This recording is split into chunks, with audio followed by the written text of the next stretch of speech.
Welcome into the HUBCast. It is Tuesday, September 20th. Max Harnett is here. Russell Wenrich is here. I'm Adam Alexander.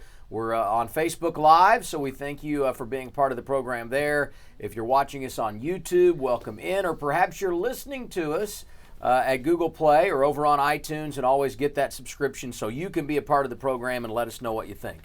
So here we are, one race into the playoffs. Chicagoland is now behind us, 9 to go. 1/3 of the round of 16 is complete, and Martin Truex Jr. is moving on. Initial thoughts to the race weekend for you guys? I think it broke that stereotype that you have to have a lot of cautions for a good race. I was thoroughly entertained the whole race. There was a lot going on, and I thought it was a good race, very interesting. I thought we were helped out by the fact that Kevin Harvick, Kyle Larson both had to start in the back. Yeah. So despite the fact that we had that long green flag run early, we were following those guys in their quest to get back in the game, so to speak, once the green flag went in the air.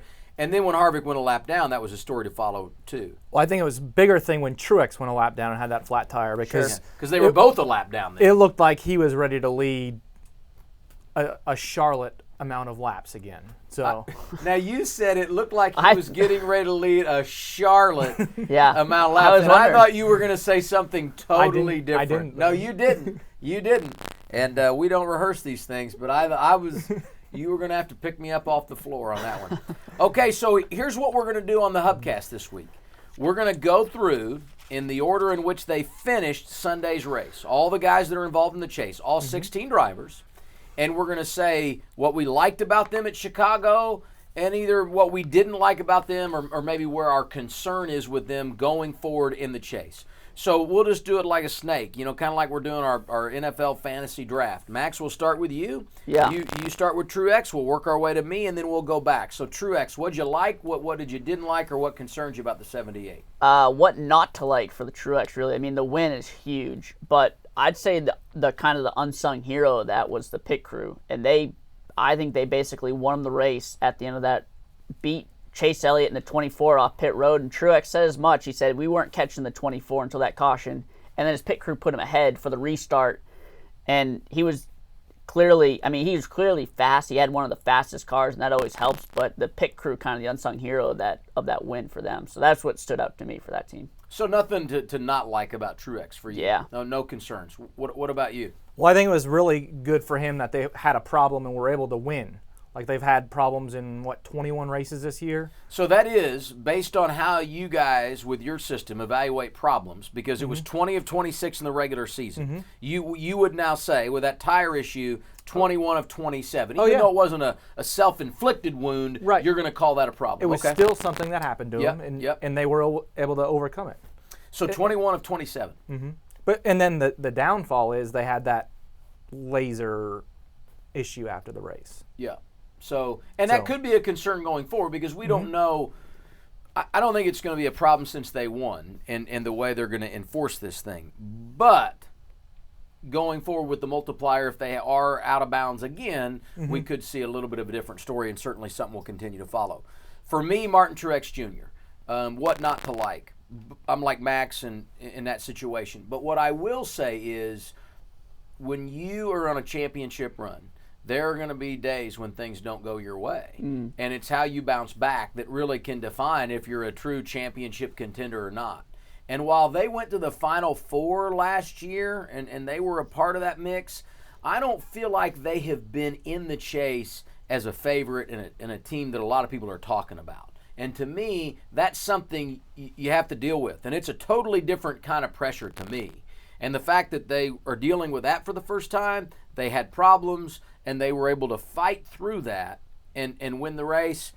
I think all things point in the direction of the 78. I'm more convinced after Sunday than I was before the chase that they're the favorite to win it all. Well, when you look at the way that races stack up for Truex, as good as he's been on the mile-and-a-half tracks, he got one already.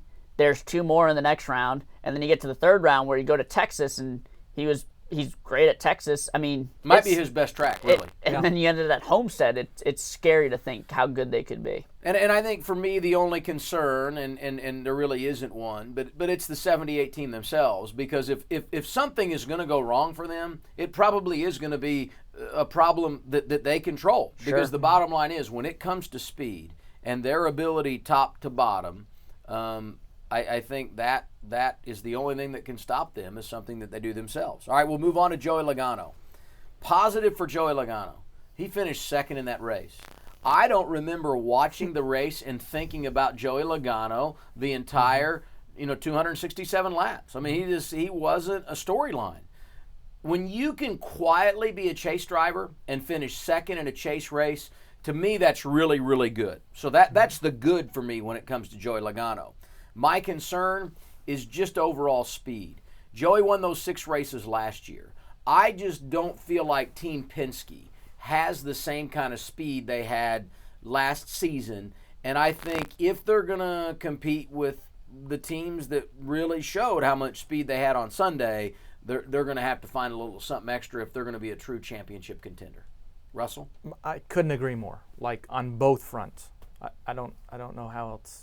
That's it. Okay. Well, pass it on to Max. Pass the baton. That's okay. I think the positive being, and I don't want to jump to Keselowski, but as a whole, that Penske organization proved that they can hang around. I mean, Ryan Blaney and Brad were both up in the top 5 as well. So maybe not having that like outright speed where they get to the front. And really, I think the difference between this year and last year is the qualifying.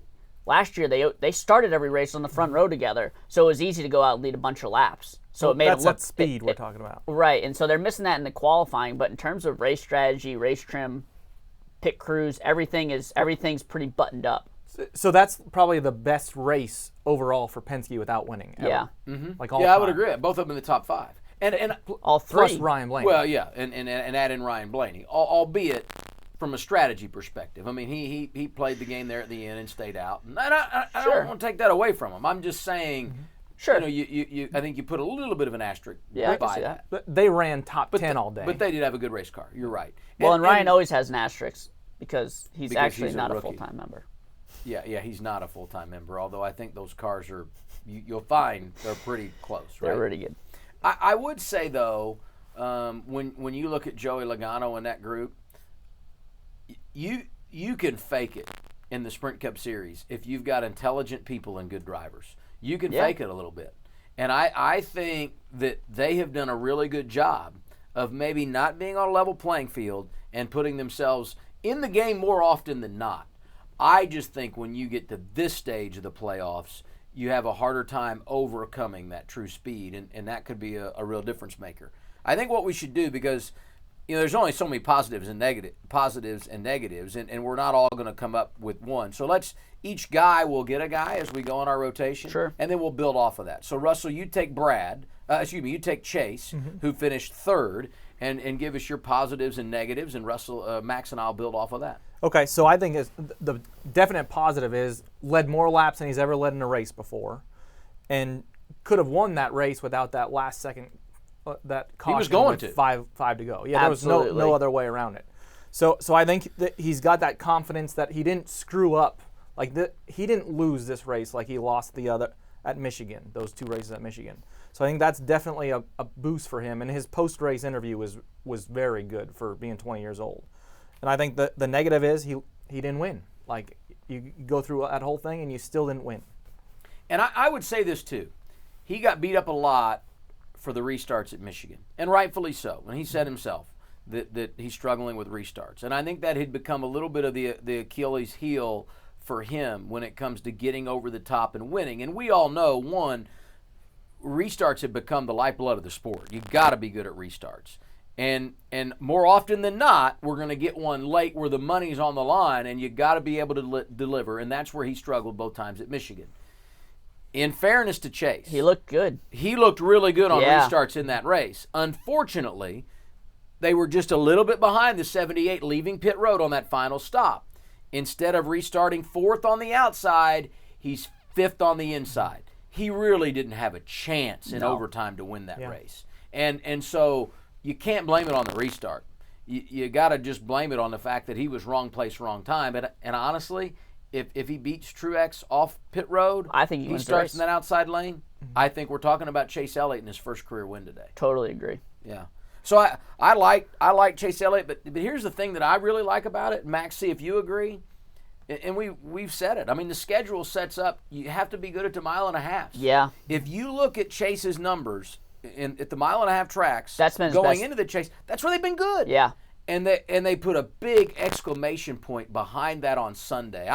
I think this team did a lot of good things on Sunday to help themselves going forward. And one of the things that they've noted on that team is the second time they go back to a track, they're light years ahead of the first time they went to that track, and we're starting to hit those repeats, New Hampshire and Dover, places we've been before. I think that sets up pretty nice for them. Dover, where he was in the hunt late in the race when we went there in May. Yeah. So well, we have all repeats until we get to Homestead. Yeah. So anything about Chase that concerns you after race 1? No. The only thing I would be concerned about, and I think his post-race interview kind of put it to bed, is that mental block of he has been so close lately. You wonder if that frustration builds and you do something you're not supposed to do. You drive it in too hard. You get a little bit desperate trying to get that first win because he's so close. But if he can keep a level head, and I think he can, I don't see it being an issue for him. The only thing I would say is after they had that great run in June, they hit a wall a little bit. Mm-hmm. And I wonder how much of that was just the level of competition, the tracks we were going to, circumstantial, because it's easy to get in a little bit of a rut when you're running against the best week in, week out, versus the mental grind of being in the Sprint Cup Series for a full year and getting yourself into mental shape, if you will. And I think he'll be fine because he's been a part of championship runs before in the Xfinity Series. But is there any kind of a mental letdown as we go through the Chase and we get now into the fourth quarter of his first full season at the top level? I'm not saying it's a concern. I just think it's something to keep watch. An eye on. Yeah. I think having Alan Gustafson on the box will help him immensely. Yeah, He's been in that position so much before. With 4 different drivers. Yeah. So. And a lot of those races didn't mean anything either, really, when you look at it, like compared to what the tracks in the Chase. Let's go Brad Keselowski. For me, biggest positive is kind of like his teammate Joey Logano. He's able to finish, inside the top 5, despite the fact they didn't run unbelievable all day. Had a good race car. I mean, had a good average running position. But what I would say about Brad that I really like beyond that is his experience. I just think that he's been to the round of 8 twice now in this format. He's got the championship to fall back on in 2012. I just think Paul Wolfe, Brad Keselowski, that group, and their experience in the playoffs is something that will really take them a long way in 2016. What do you guys think? Yeah, I agree. He hit it on the head. Yeah, I think it's really good when you don't talk about somebody all day and they get a top 5. And I think on the negative side for them, I go back to what we said about Joey. It's just, can they manufacture the speed you're going to need to run with the guys that have been there all season long? The Toyotas, certainly, what we saw at Hendrick Motorsports on Sunday, and probably Kevin Harvick and maybe even Kyle Larson. All those guys seem to have really found some speed. Both those guys, I feel like, kind of like the way they worked themselves into the top 5 at Chicago, could make their way into that round of 8 with just kind of good finishes, maybe not wins or anything, kind of get to the round of 8. Getting from that round of 8 to the round of 4 is going to be the biggest hurdle for them, I think. So there were 4 Chase drivers that finished inside the top 5. We've talked about Martin Truex Jr., Joey Logano, Chase Elliott, Brad Keselowski. Max, take Denny Hamlin. For you, positive and a negative or a potential concern going forward for the 11 team? I mean, the positive's got to be the fastest of the JGR cars. Those are going to be some of your biggest competition all year. Maybe not fastest, but certainly best finish out of those JGR cars. To me, it's more concern. I had so much hype, and I picked Denny Hamlin as my champion. There's a lot of hype for these JGR cars, and particularly for Denny coming in. Denny's got some great momentum with a couple wins recently. But to not lead any laps, to not really be a contender, to not really be a threat to win that race was surprising. And that was a little alarming for me across the board for the JGR cars, that they didn't come out on fire like we thought they were going to. What do you think, Russell? Well, I think the positives are their pit crew has got to be one of the best. Between that one and the 19, I think those are the 2 best pit crews. He did complain about the engine sounded weird, so I don't know if that caused any issues or not. But again, 6th in the first race, it's not all bad. You got to manage yourself, I think. Not everybody can win. Well, and think about the guys that finished in front of him. At least Ryan Blaney. I mean, he was doing it by playing strategy. You know what I mean? So he would have had a top 5. Sure.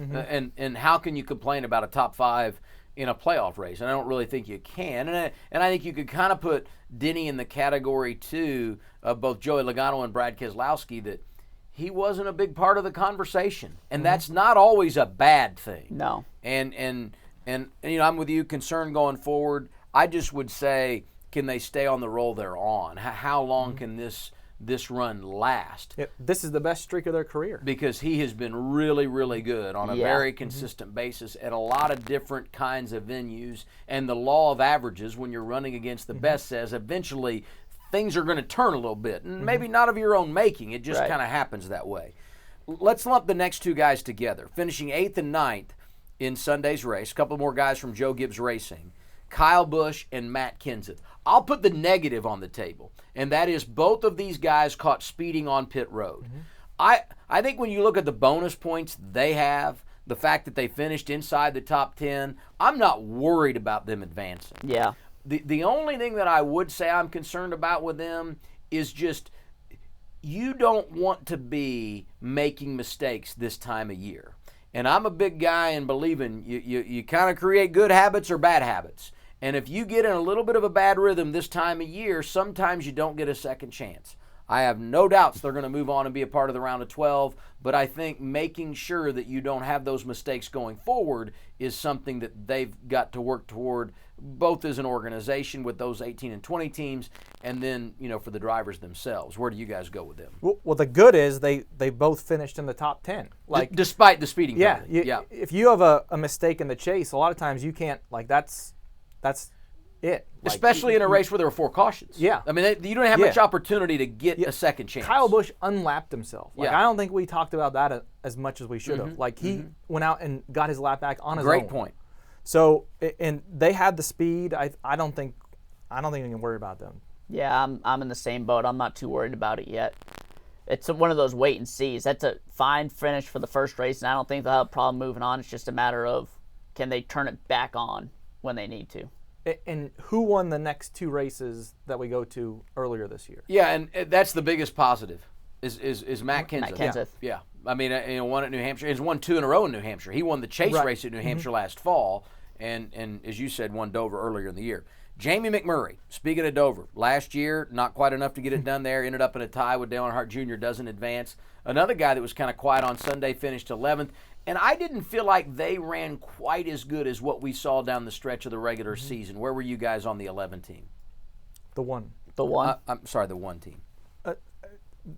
They finished right about where we expect them to finish. They averaged an 11th place finish in the round of 16 last year. They finished 11th. So it's pretty much, to me, the positive, they're doing exactly what they need to do. They don't. The expectation is not for them to go out and win a race, but if they can finish 11th, they've got a good chance of moving on. So I'd say they did exactly what they needed to do to get out of this first round. It is amazing that you go back a year and they finished average 11th place finish and unable to advance. That's not good enough. When 12 go on. When 12 go on. Yeah, that's remarkable. Now, what screwed that up was Kevin Harvick, who had problems in the first 2 races and 1 to get in. But are we setting ourselves up for that again? Harvick being the lowest. A little bit. Where did he finish last year in Chicago? Do you remember? And I don't want to put you on the spot. Do you remember 30, that? It was that deep right after the tire problem. Yeah. So they're not near as bad a place as they were last year. So we talked about Jamie McMurray, and I said the 11 team. I must have been looking there at where he finished 11th. But let's go right behind him and Jimmie Johnson.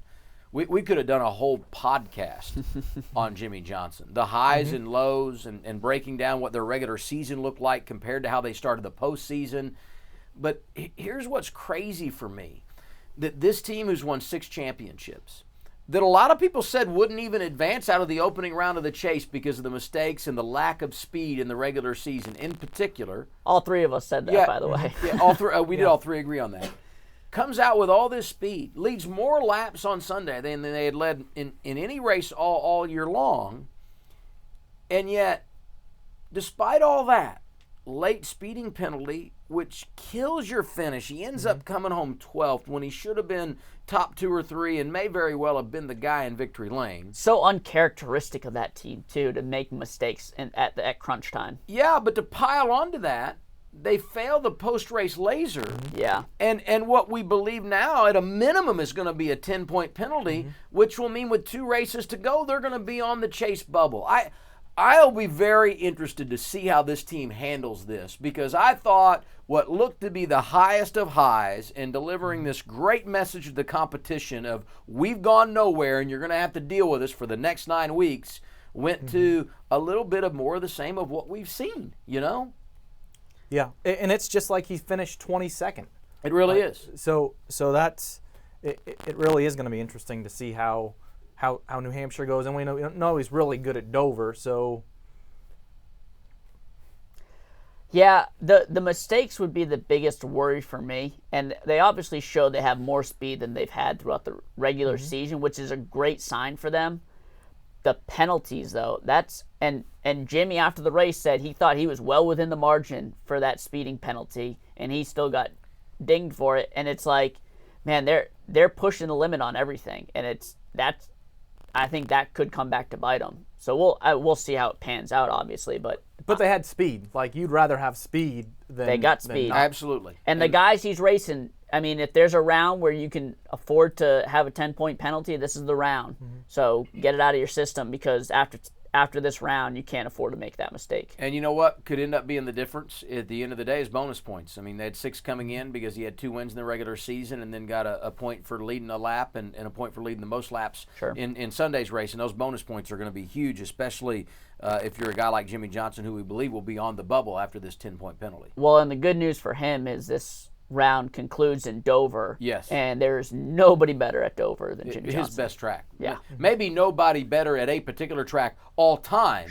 than Jimmie Johnson at the Monster Mile. I want to lump a couple of guys together here. Let's go to the Stewart-Haas camp. I'm not going to talk about Harvick yet, but let's go the 14 of Tony Stewart, who finished 16th, and Kurt Busch, who finished a few positions in front of him in 13th. Biggest concern, biggest positive, if there is one, for guys that were outside the top 12 in that opening race. Where do you guys go with the duo at Stewart-Haas, Kurt Busch, Tony Stewart? I would say the positive is they weren't the last chasers. Like, there's several chasers behind them. They're getting close, though. And that's good. Yeah.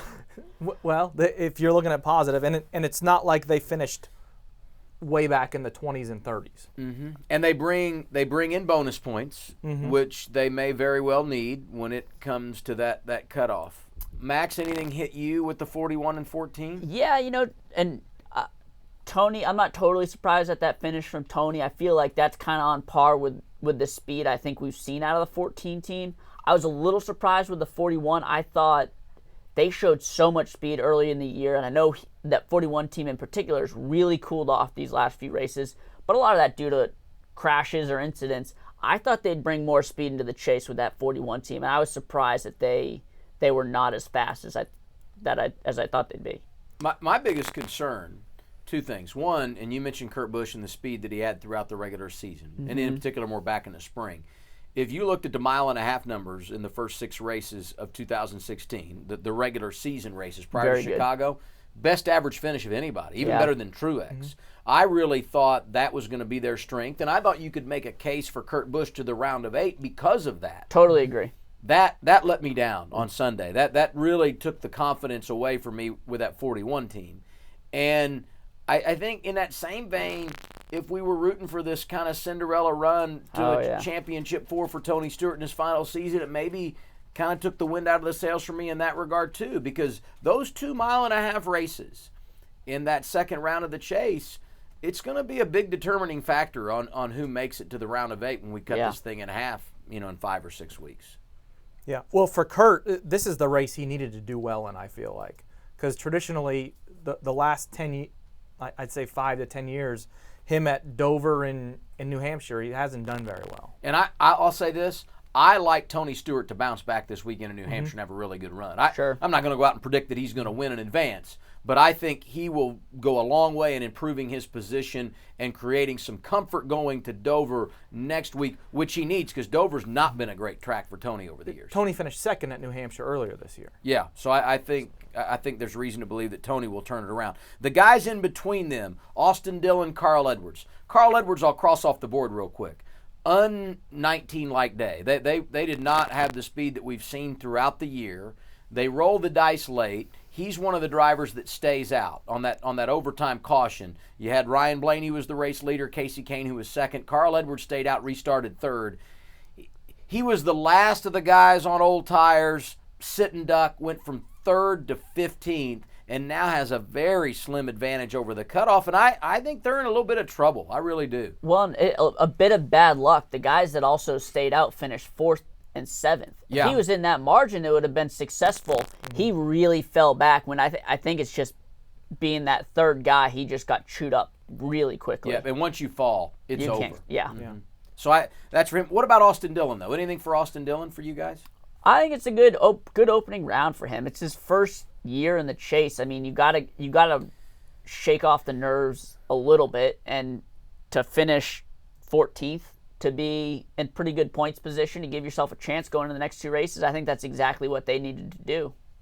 Yeah, that's where he's been finishing. So that's he didn't have a bad day for him, and he beat 5 other chasers. So and they have not been knocking on the door of winning a race in 2016. Mm-hmm. They've been close some, but they haven't been leading a lot of laps. I think their key is going to be to point your way from round to round and not make mistakes. Don't beat yourself. And I think that they did a pretty decent job of that coming home 14th.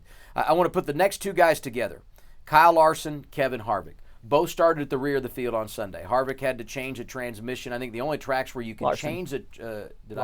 Larson changed the transmission. Yeah, did I say Harvick did? Yeah. I'm sorry. Larson changed the transmission, starts at the back. I think the only tracks where you can change a transmission and start at the back or start in your qualified position are the road courses in Pocono. I think NASCAR will allow you to do that. I think they included Pocono. But you can't do that at 1.5 miles, and that was tough for them. And then Kevin Harvick, the unapproved body modifications, he drops to the rear. Harvick had unbelievable speed and really just a victim of circumstance when the caution came out and he was pitting. I think he could have won the race with the speed they had. Just could never, because of the way the caution situation was, could get back on the lead lap. Going into that race, I thought Harvick was going to be the car to beat. And obviously going to the back of the field hurt him. But when I looked at the speed that they had in practice, he was one of those guys where I was like, you better watch out because he's gonna come to the front and lead a whole bunch of laps. Yeah, Harvick in practice, his times were way better than everybody else. But they got behind when they were trying to catch up. Like, they didn't get to make their car better throughout the race like Truex did when he was a lap down. So I feel like that's what hurt them ultimately in the end. And you look at Larson, he had speed too. He didn't drive through the field as quickly from the back as Harvick did, but that team had a lot of speed, number one. And number two, they were going to finish 7th. More than likely going to finish 7th, somewhere in that neighborhood. We don't know what would have happened to them on that final caution had they not had to pit with 8 to go with that tire issue. I mean, you talk about bad luck, but here's the deal. They came down, they took care of it, and he still is able to come home 18th. When you can start at the rear, drive to the front, have a problem with 8 to go, and still finish 18th, that's a sign to me that they're going to be okay. And let's not forget, he's been okay at New Hampshire. But you could argue he should have won Dover in the spring. Right. Yeah. So I think they've got a real chance to advance. Well, I think one thing that's really positive for them, the guys that they think they're probably going to points race to get into that next round didn't finish that far ahead of him. Guys like Tony Stewart, Austin Dillon, maybe even Jimmie Johnson, because they hadn't had the speed. Those are some guys I'm sure that they targeted like, these might be guys we can outpoint to get into the second round, and they only finished a few spots ahead of him. He didn't really lose that much ground on those guys. I want you guys to be thinking about the 4 drivers after one race that aren't going to make round 2. I'm going to pay off Chris Buescher. You guys look at your list and think about the 4 guys that aren't going to advance. And I'll say this about Chris Buescher. We knew it would be a struggle going to Chicagoland because it's a 1.5 mile track. And when you look at the challenges that team faces and where they are into the rest of the in regard to the rest of the competition, the aerodynamic thing really makes their life difficult. I do think, though, going to New Hampshire and Dover, the playing field is a little more level, but they have got their work cut out for them if they're going to be able to find their way into the second round of the chase. We only got a little bit of time left. Where are you guys going? Give me 4 drivers that aren't going to advance to the next round of the chase after seeing Sunday's event in Chicago. I think Tony Stewart, Austin Dillon, Chris Buescher, and that fourth one, it's a little up in the air, but I think it's just bad luck for them. It's going to be Kyle Larson. Okay. Based on what I've seen. I agree with his first 3, and I'm going to put Kurt Busch in that list of going home instead of Kyle Larson. I agree with your first 3. I would go Tony Stewart, Austin Dillon, Chris Buescher, and I would also say Jamie McMurray. So we agree on 3 of the 4, and certainly we know anything can happen from this point. And I think we agree that fourth driver is the one we're all really unsure about. Absolutely. All right, we're out of time. Real quick, prediction for New Hampshire. Who's going to win on Sunday? Kenseth.